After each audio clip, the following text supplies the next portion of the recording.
göremem yarını, şu gül yüzlük dilberini.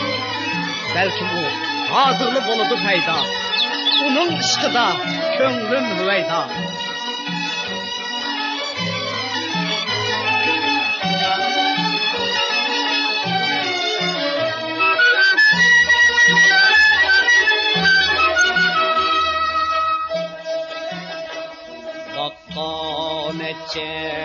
Terikler acep seylan seylan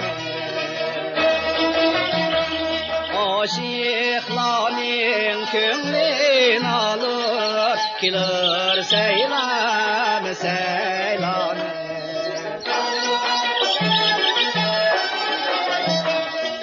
Kilisi hemden bulup birbirine mihran bulup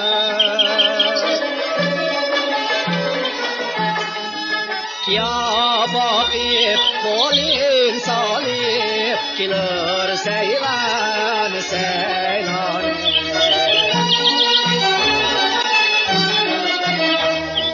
Bre güldür bre hunçe Hiç aysi yoktur senemce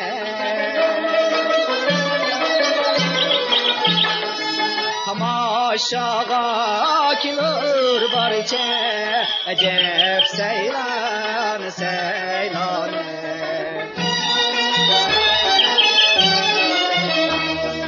Garip öz yarını İzhar kılır ahvalini Yar görsesse cemalini Acep seylan seylan